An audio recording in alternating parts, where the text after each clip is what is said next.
മഴ പെയ്യുമ്പോൾ നന്നായിട്ട് ചോരുന്നുണ്ട്. അത് ക്ലിയർ ആക്കാൻ പറ്റുന്ന ഒന്നല്ലേ? എനിക്ക് അതിനെപ്പറ്റി ഡീറ്റെയിൽ അറിയത്തില്ലല്ലോ. ചോരുന്നുണ്ട്. അതിപ്പോ നമ്മളിപ്പോ നല്ലൊരു വീടാണ് അവര് തന്ന. നമുക്ക് എല്ലാരും പറയുന്നില്ല, എന്താ പറയുക, ദാനം തന്ന വീടല്ലേ നീ എന്താണ് അങ്ങനെ ഇങ്ങനെ എന്നൊക്കെ കമന്റ്സ് വരുന്നുണ്ട്. ശരിയാ, ദാനം തന്ന അത് വലിയ വലിയ കാര്യം തന്നെയാണ് ഞങ്ങൾക്ക് വേണ്ടി ചെയ്തത്. ഞങ്ങൾക്കല്ല, എൻ്റെ മക്കൾക്ക് വേണ്ടിയിട്ട് ചെയ്തത്. അപ്പം അതിനൊക്കെ ഒരുപാട് നന്ദി. മഴ പെയ്യുമ്പം ചോരുന്നുണ്ട്, അത് കുഴപ്പമില്ല, നമുക്കത് പരിഹരിക്കാവുന്നതല്ലേ ഉള്ളൂ. ബെഡ്റൂമിലൊക്കെ ലീക്ക് ഉണ്ടോ? ബെഡ്റൂമില് ഞാൻ കിടക്കുന്നിടത്തില്ല, ഋതപ്പം കിടക്കുന്നിടത്ത് ചോരുന്നുണ്ട്. പിന്നെ ഹോളിലും ഉണ്ട്. ഹോളിൽ നന്നായിട്ടുണ്ട്, ലിവിങ്ങില് ഉണ്ട്. വലിയൊരു വീട് തന്നെയാണ്, ഏറ്റവും വലിയൊരു അനുഗ്രഹം തന്നെയാണ് വീട്. കയറി കിടക്കാമല്ലോ നമുക്ക്, വാടക ഒന്നും കൊടുക്കാതെ അവര് തന്ന വലിയൊരു ഉപകാരം തന്നെയാണ് കുഞ്ഞുങ്ങൾക്ക് വേണ്ടിയിട്ട് കൊടുത്തത്. പിന്നെ ഞങ്ങൾ നിൽക്കുന്നതിനാണോ അറിയില്ല ഇവിടെ എല്ലാവരും കിടന്നപ്പം ഞാൻ ഇങ്ങനെ ചിന്തിക്കുമായിരുന്നു, എങ്ങനെയും വല്ല വാടകയ്ക്ക് പോയാൽ. പക്ഷെ അതിനുള്ള കാശും എൻ്റെ ഇല്ല. അതുകൊണ്ടാണ്, കാരണം ഈ കേട്ട് മടുത്ത്. കുഞ്ഞുങ്ങളുടെ വീട്, കുഞ്ഞിനെ ഇപ്പൊ ഒറ്റയ്ക്കാക്കാൻ പറ്റത്തില്ലല്ലോ നമുക്ക്. അല്ല, ഞാനിങ്ങനെ എനിക്ക് ഇതൊക്കെ കേട്ട് ആലോചിക്കുന്നെന്നാണ് ഞാൻ പറഞ്ഞത്. ഞാൻ തീരുമാനിച്ചിട്ടില്ല. കാരണം ഇങ്ങനെ കേട്ട് മടുത്ത്. ഏതായാലും കിച്ചു അവിടെ പഠിക്കുമോ കൊല്ലത്ത്. ഋതപ്പനെ ഒറ്റയ്ക്ക് അവിടെ നിർത്താൻ പറ്റത്തില്ല, കുഞ്ഞാണ്.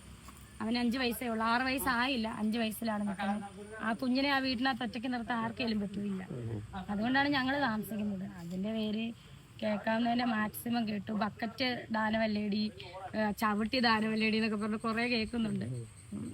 ഞാൻ ആലോചിച്ച് കുറച്ച് പൈസ ഒക്കെ അയക്കഞ്ഞ് എങ്ങനെയും വാടകയ്ക്ക് താമസിക്കണമെന്നൊക്കെ ഇങ്ങനെ ഒരു ചിന്തയേ ഉള്ളൂ. എനിക്കറിയില്ല എന്താ, മക്കളുടെ വീടാണ്, നമുക്ക് താമസിക്കാം. പക്ഷെ ഈ ആൾക്കാർ വെറുതെ ഓരോന്ന് സത്യം അറിയാതെ പറഞ്ഞുകൊണ്ടിരിക്കുകയല്ലേ, അതിന്റെ ഒരു ചെറിയ വിഷമം. അതായത് നമ്മള് വളരും തോറും നമ്മളെ ഇങ്ങനെ തളർത്തുക എന്ന് പറയുന്ന അതാണല്ലോ ഇപ്പൊ നടന്നുകൊണ്ടിരിക്കുന്നത്.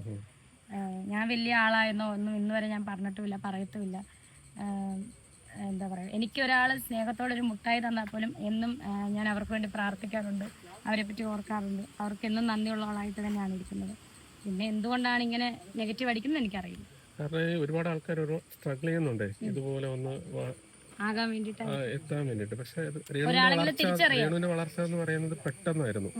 അതുകൊണ്ട് തന്നെ സ്വാഭാവികമായിട്ടും ആൾക്കാർക്ക് അങ്ങനെ ഉണ്ടാവും അല്ലേ? ആവോ അറിയില്ല, ഉണ്ടാവട്ടെ എന്നല്ല, അല്ല ശരി, അങ്ങനെ ഉണ്ടാവരുതെന്നല്ലാതെ എനിക്കൊന്നും പറയാനില്ല. കാരണം ഞാനിപ്പോഴും എന്താ പറയാ, സുധിച്ചേട്ടന്റെ പേരിൽ അല്ലെങ്കിൽ സുധിച്ചേട്ടന്റെ പേര് മുൻനിർത്തി ഞാൻ ബാക്കിൽ നിൽക്കാൻ ആഗ്രഹിക്കുന്ന ഒരാളാണ്. അതായത് ഇപ്പം അതിനകത്ത് വരും, അവള് സുധിച്ചേട്ടന്റെ പേരെടുത്ത്, അതല്ല ഞാൻ ഉദ്ദേശിച്ചത്. സുധിച്ചേട്ടനെ എന്നും മുന്നിൽ നിർത്തിയിട്ട് ഞാൻ പുറകെ നിൽക്കാൻ ആഗ്രഹിക്കുന്ന ഒരു വ്യക്തിയാണ് ഇന്നും. അപ്പോൾ അല്ലാതെ ഞാൻ വലിയ ആളായിട്ടോ ഒന്നുമില്ല ഈ ആൾക്കാർ കരുതുന്ന പോലെ.